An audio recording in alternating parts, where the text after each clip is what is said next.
What's up, Brian Palomo here. This is what, October 28th, 27th maybe, 2020, 2020. I'm just gonna show everybody. I got three different systems set up right now. I'm just barely starting my off the grid. I got right here 32-foot travel trailer. It's got two slide outs on it. One's right here. There's my TV. Got Roku on. Go up in there, back here. My bedroom, my bathroom, and my shower up in there. Dark right now. Got another pop-up up there where the bed slides out. Kitchen. Got some dishes need to clean. Anyways, here's one of my systems right here. Well, two of them actually, technically. This one over here, that's a charger and inverter. It's 3,000 watt. And that's a solar controller, and that charges my batteries, and I can plug in two USB. I got two USBs on it that I can plug in like that. That right there is I guess a selfie or a selfie video. It's got a phone clamp on it and a light, and I can run the light. It's real low energy. That's the only USB light I got. I suggest going off the grid. You might want to invest in that, since they put those phone charger USBs on the solar controller so much. There's two more. These are gel batteries, gel cell batteries, and there's another controller up in here. The fog and the rain make maneuvering difficult. Fatigue makes driving imprecise and laborious. Right now, shoot, battery's got 25 volts. I got it wired into two 12 volts that are wired in series and parallel for most amp hours, and 24 volts. Kind of a pain in the ass. That's why I got that solar controller over there, that little one. It's a 12 volt or a 24 volt, and that converter up there is just like this one down here. This one down here is 2,000 watts, and I got the TV with the Roku on. I got my heater on that's running off a generator technically right now, because I don't have enough batteries yet, and it's a cloudy, rainy day right now. This is my idea for out here though. I've got plastic right here. Plastic. I'm gonna put it all the way around my trailer, and I'm gonna dig a trench. I'll V it out like a teepee off the trailer. And I got little rain gutters that they manufacture on these trailers that runs the rain to the back when it's level. It runs off in a little gutter in the back that I'm collecting rain in right now. There's a blue, see that blue bucket? Look, I just put it out there 5 minutes ago and it's already full. I'm gonna dig a trench though, and I'm gonna bury PVC pipe with drilled holes in it, little holes, so it can filter out the big stuff. And my land runs downhill from north to south. I'm down at the other end of the trailer. I'm gonna bury some big plastic tanks, or whatever tanks that I can find. Probably plastic, because there's no non-corrosive.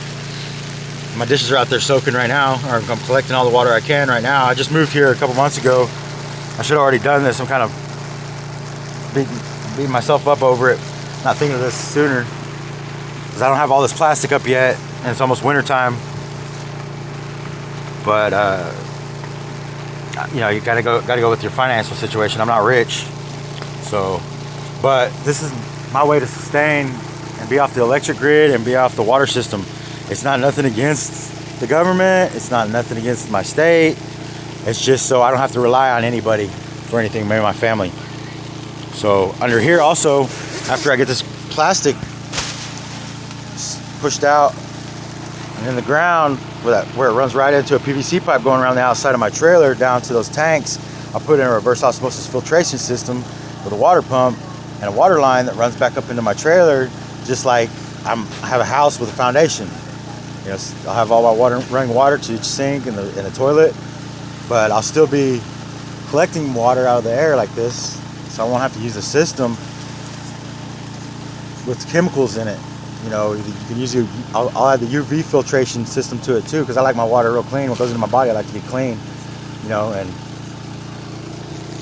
I'll do my part to help the environment. I say that while I'm shooting a video of this big ass pickup I got right outside this plastic. You know, I'm running a generator. Well, I'm not comfortable with it, but the rest of, you know, you got everything so spread out that you can't drive anywhere without taking 2 days to get there if you're going to go on horseback. Besides having a car, a vehicle, you know, and electric cars are so damn expensive. But anyways, this plastic right here, I'm going to utilize it as I press it out and run that PVC pipe halfway in the ground, or just the top sticking out where it collects water along, and not too much filth. I'm going to make this a greenhouse inside underneath this plastic. I'm going to take advantage of the plastic being like that to make a greenhouse. And on top of the insulate roof, I got solar panels. Eventually, I want to put either like some aluminum skirting as my roof, or some plastic skirting that's just as tough as aluminum, like fiberglass maybe, so I can collect cleaner, so I can clean that and have cleaner water, even cleaner water than just this plastic. Or the gutters on top of the roof running that in. You know, during the year, or during the dry weeks or the dry days, the dust comes in and it collects on top of the roof, and the roof's rubber, so it doesn't, even when the wind blows here in Oklahoma, it doesn't necessarily blow all the dirt off the top, so you're still gonna have dirt contaminants or whatever, mineral contaminants coming down in the water. Some of those are good, most of them probably are okay. I don't know, I gotta do more research on that. But I mean, I bought this little piece of land for $1,950. It's like 16,000 square foot of land. Got enough for trees and things. I'm gonna become self-sustaining, become all green if I can, living off the grid. Some people laugh with that, but I know people without power right now that wish they had some kind of power, and that generator, it's enough to do what these systems I got can't. If it wasn't raining outside, I'd take you up and show you. I got 6 solar panels on top of the roof. I was young, or I had a young mind when it came to solar electricity. Whenever I purchased those, even after a lot of months of research and looking online, I went with this solar controller 3-in-1. Actually, this is a solar controller. It had a plug-in on the back right there for AC power to come in, so you can still live on the grid. And it was a pure sine, 3,000 watt pure sine wave inverter inside there. So that means that it runs your things that have heating elements, like your heater, your electric heaters and stuff, like, you know, burners or coffee makers that have that built-in coil that heats something up. That's what pure sine wave is the best for. And these other two, they're not pure sine waves. That's the only regret I have about that Chinese motherfucker. It don't work anymore. You know, I was young, like I said. My mind was young in the solar power game. So that one got burnt out. Damn it. Hooked my batteries up wrong or something. I can't remember. But anyways, this video's getting long. It's gonna take long to put online. Brad Palomo here. I don't know if you can see me. I like to keep it kind of dark in here. Sorry. But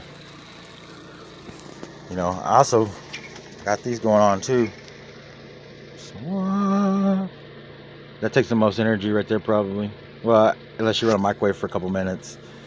But you know, I got maybe one of these.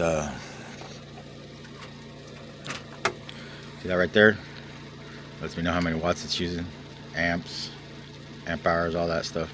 I recommend investing in one of those before you ever even start buying anything or trying to purchase any kind of solar power. Buy that first, and then you can add up all of your amp hours that everything's going to use, that you're going to run for every day for however many hours you're going to run it. And then you can calculate how much battery power, amp hours you need. And you can go with if you go higher in voltage, 12 volts going to take the most wire because it's got the least pressure or current running through it, because it's lower voltage means lower current or lower amps usually.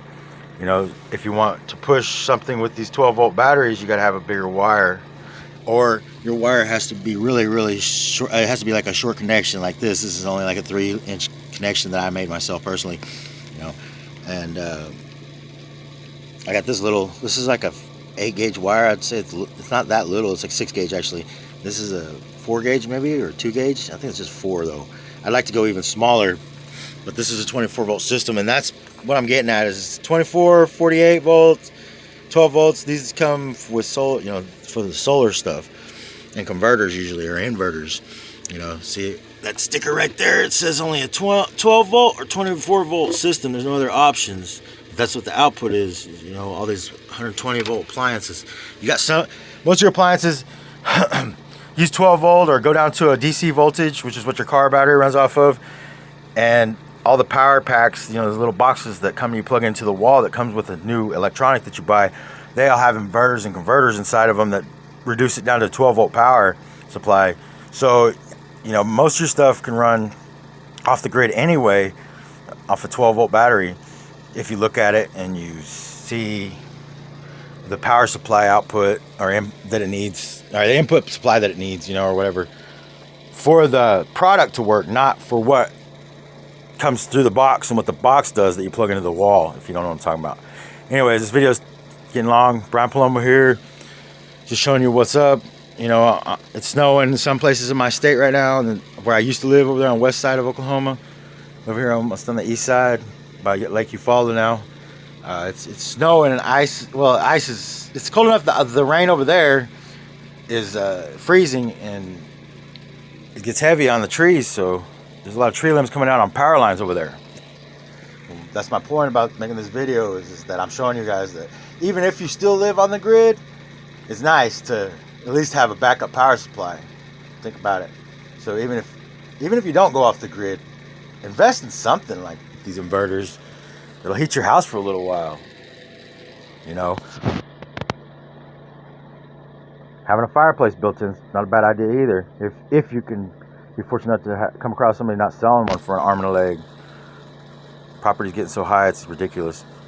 Anyways, love y'all. Everybody be safe out there. Stay home, stay safe. We're in this together. For real though.